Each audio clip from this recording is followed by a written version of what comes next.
Quand vous n'avez pas un résultat satisfaisant, vous devez corriger le système. Si vous n'en êtes pas capable, c'est que ce n'est pas vous qui l'avez élaboré, ce système. Dans le cas d'André Barbeau, par exemple, je reviens sur son cas.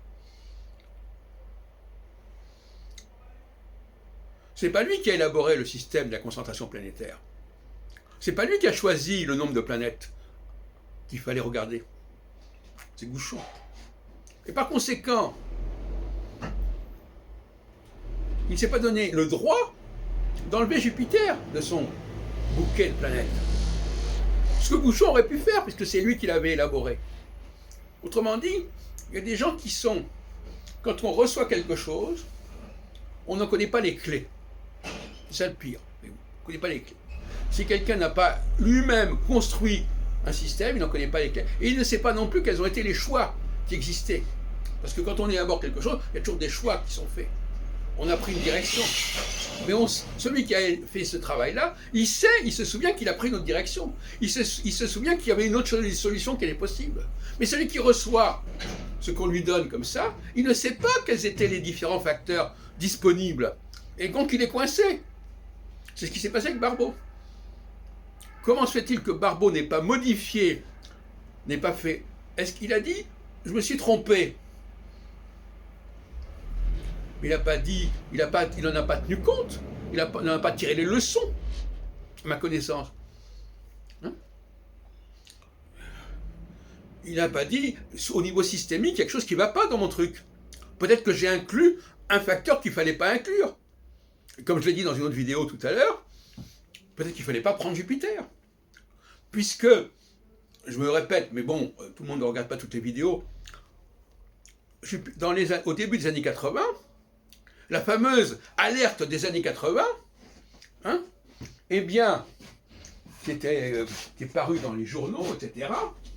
Je rappelle cette fameuse alerte de 74, parce que en 74, il s'est servi, Colombet et Barbeau se sont servis du congrès organisé à la Porte-Maillot pour faire connaître leur histoire sur 1982, etc.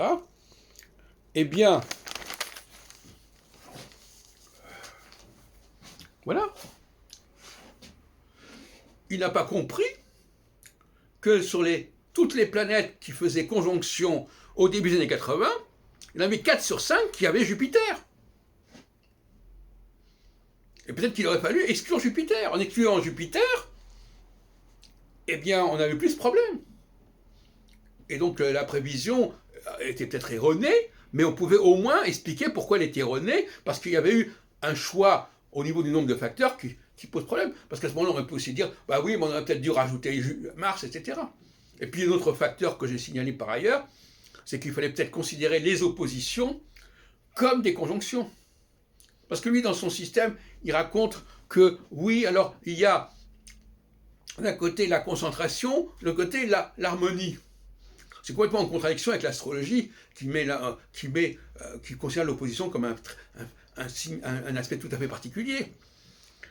Il y a la syzygie, conjonction, opposition, et puis il y a la quadrature, qui correspond d'ailleurs au solstice et aux équinoxes. Et puis autre erreur qu'a fait Barbeau, c'est qu'il considère, pour des raisons qui sont encore une fois ponctuelles, hein, comme il a travaillé ensuite sur la conjonction Saturne-Neptune, et que pour lui Saturne-Neptune doit être absolument le début d'une nouvelle ère, il faut absolument que la conjonction soit le début d'un cycle. Or, c'est faux. Le début d'un cycle, c'est la quadrature, c'est pas la conjonction.